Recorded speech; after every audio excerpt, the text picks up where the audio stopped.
thanks for tuning in, everyone. Yeah, I'm Jack Newman from the University of Surrey and presenting this paper on levelling up. This comes from a wider ESRC research project looking at local institutions, specifically how they deal with trade-offs between major policy challenges like productivity, sustainability, and inclusivity. And as the project has developed, we've become or our findings have become very closely linked to the government's levelling up agenda. And therefore, when we presented our initial findings, we used the title Achieving Levelling Up. So this kind of created a side project really about answering the question about what levelling up actually is. And as the political scientist on the project, I was tasked with looking into this. I brought together a wide range of sources, including Hansard records, departmental publications, and various key speeches and interviews as well, and looked particularly at the 2019 election campaign. And as a result, I want to make three main arguments in today's paper about levelling up. Firstly, that it emerged from education policy, and I think this is important. Secondly, that it became the post-Brexit vision of the Conservative Party, perhaps an uncontroversial claim. But then the core of the paper, that it indicates four ideological traditions, and as a result contains theoretical tensions. And therefore, the levelling up agenda potentially creates some major future challenges for the Conservative Party, both in terms of how they communicate their policy activity and in terms of implementing those policies themselves. Okay, so firstly, the idea that levelling up emerged from education policy. Here's a quote from David Blunkett, Labour Education Secretary in the year 2000, and he talks about the way in which the government is levelling up, not levelling down. And when he uses this phrase, he's talking about eliminating the gap between different parts of the further education sector. So we can see the phrase being used in relation to education funding particularly, and more broadly in relation to eliminating funding gaps. Here's an interesting quote from Theresa May, then Shadow Education Secretary, who responded to Blunkett by saying that socialism is about levelling down, conservatism is about levelling up. Socialists believe that if everyone cannot have something, no one shall. Conservatives reject that.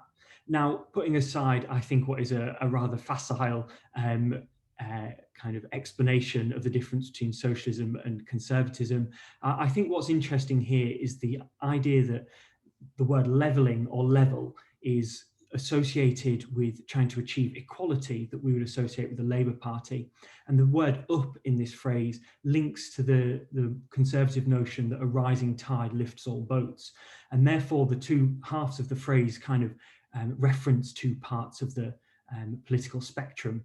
And using the phrase allows one side to reach out to the other without addressing the kind of underlying tensions between the two ideological traditions.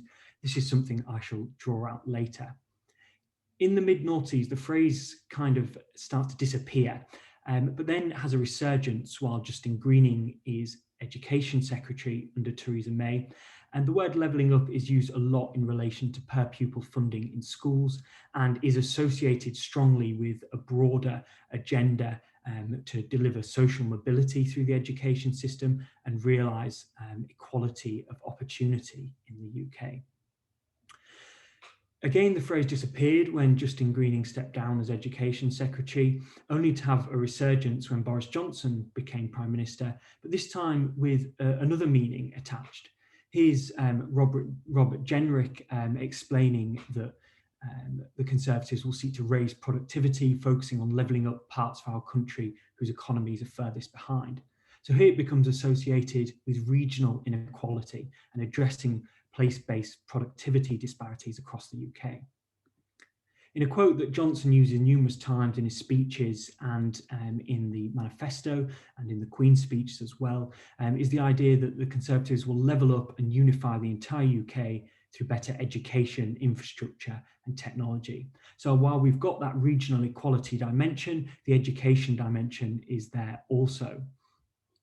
And then a further aspect of levelling up appears. I suppose it's a follow-on from focusing on regional economic equality that the government inevitably ends up being drawn into political inequality across the country as well. And therefore, the notion of levelling up the powers of the mayoral combined authorities in England becomes part of the levelling up agenda. It appears numerous times in the Conservative Manifesto, which I won't go into in any detail, but I just want to highlight one quote where the manifesto says that the party will use post-Brexit freedoms to build prosperity and strengthen and level up every part of the country. So while the 2019 Conservative election campaign ran on the notion of getting Brexit done, the obvious answer is, okay, and then what? And the answer to that question became to level up. Therefore, in terms of defining what levelling up means, I think we can view it as a post-Brexit vision for the Conservative Party, perhaps an uncontroversial definition, but it contains these three main aspects. Levelling up as equality of opportunity through education, as adopted from the Theresa May and Justine Greening years. Secondly, levelling up as tackling regional inequality, primarily through infrastructure investment. And thirdly, levelling up as increasing devolution across England. Okay, so now the core of the argument I want to make here is that this project or this agenda really speaks to four different ideological traditions in British politics. And I want to go through and say something about each of them before concluding by talking about some of the problems this might create. So firstly, social democracy and the central notion of tackling inequality, again, going back to that word level or levelling as being primarily associated with dealing with inequality. And this most clearly comes through, I think, in the attempt to improve the material conditions of left behind places, a long-standing concern of social democracy in Britain going back at least until the 19th century. And we can see, therefore, levelling up and its concern with addressing long-standing place-based inequalities is centrally concerned with trying to deal with some of the free market inequalities that have emerged. So the pursuit of economic liberalism has often led to regional inequality and the prosperity of certain places at the expense of others. Therefore, in order to tackle this deeply embedded regional inequality in the UK, it's inevitable that there will need to be a turn towards planning and redistribution and economic restructuring. And therefore, we can see levelling up as an attempt to tackle structural inequalities that very much speaks to a social democratic tradition of politics. At the same time, it speaks to other ideological traditions. So to say something about social liberalism and its central notion of equality of opportunity, we can see, going back to the Cameron years, that the Conservative Party begins to take seriously the idea that a child's early years and education is crucial to their life chances. And this is part of a broader recognition of the Conservative Party in the 2010s of the existence and importance of relative poverty. Therefore, while social liberalism entails a commitment to meritocracy that is perhaps uncontroversial in the Conservative Party's traditional politics, it also entails a fundamental critique of society's current failure to deliver meritocracy. The quote on the right there that appeared in the Conservative Manifesto and was lifted directly from Justine Greening's document about levelling up says that talent and genius are uniformly distributed throughout the country, opportunity is not. And therefore, we can think of levelling up as an attempt to realise a meritocratic society, especially by investing in the education system and focusing on the skills agenda.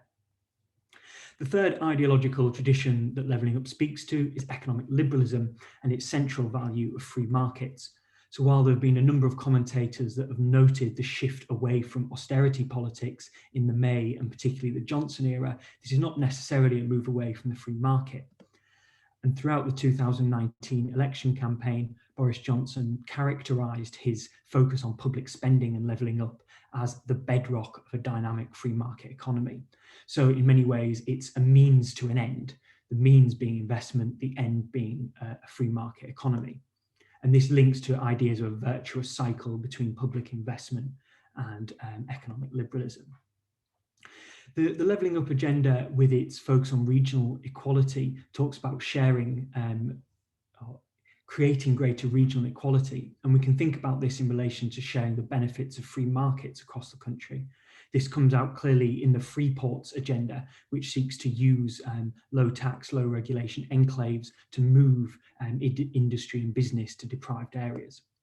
Therefore, we can think of the levelling up agenda more broadly as a means to a stronger market economy. Okay, and finally, to say something about the conservative ideological tradition here and the central values of nation and stability.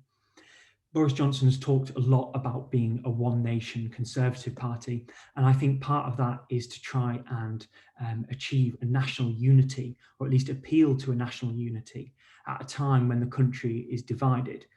The divisions left over from the Brexit referendum, the general rise of political polarisation, the increasing pressure of independence movements and regionalism in the UK, and the potential breakup of the nation in the coming years. But there's another meaning of one nation that is being appealed to here, and that's a socioeconomic notion of a one nation that perhaps calls back to the original Disraelian notion. And this is clear in the focus of the levelling up agenda on left behind communities, the concern that certain communities or areas or towns particularly are being left behind and cut off from mainstream society, which might lead, as Disraeli originally said, to potential increases in radicalisation, people looking for radical solutions on the left and the right. And therefore, we can see levelling up as an attempt to prevent this rising radicalism and polarisation and prevent the breakup of the United Kingdom. And therefore, I think the levelling up agenda manages to speak to all four of these ideological traditions, which has made it an incredibly useful discourse or incredibly useful slogan for electioneering and communication. But it creates major problems because it doesn't sit in either of these four camps comfortably, and yet it doesn't deal with the theoretical tensions between them.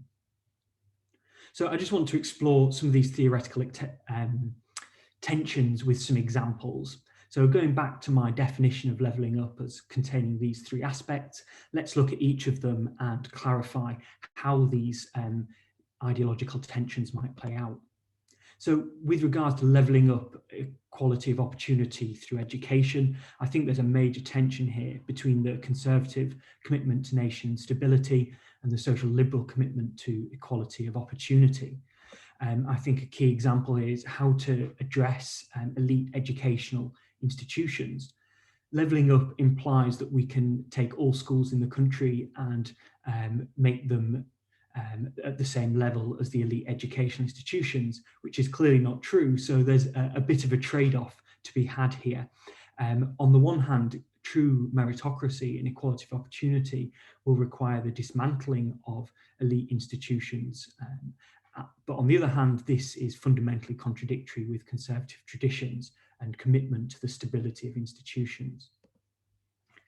And moving to talk about levelling up as an attempt to tackle regional inequality and invest in infrastructure, I think there's a major tension here between the social democratic tradition of tackling inequality and the economic liberal tradition of free markets. Perhaps Free Ports is an attempt to realise a complementarity here because it can tackle regional inequality, though not individual inequality, using a free market solution. But the long-standing use of this policy through the enterprise zones of Thatcherism and revived during the Cameron era show that it's not enough to address the deeply embedded regional inequalities in the UK economy. And therefore, the tension that ultimately arises is about tax and spend. If this aspect of levelling up, this central aspect of levelling up is to be realised, it will require significant tax and spend, which stands in contradiction with the commitment to economic liberalism. And finally, I want to say something about levelling up the devolution of powers. Now, I think this basically causes a dilemma at the heart of conservatism that we've seen Boris Johnson try to address, which is, on the one hand, devolution appeals to the notion of community power, the little platoons that conservatives have talked about. And at the same time, it's a pressure valve, perhaps, to react against the independence movements.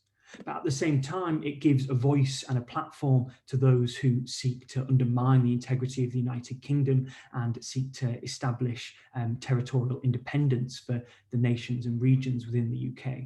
And I think how the government addresses this central dilemma of the levelling up agenda, it will be a major problem in the years to come.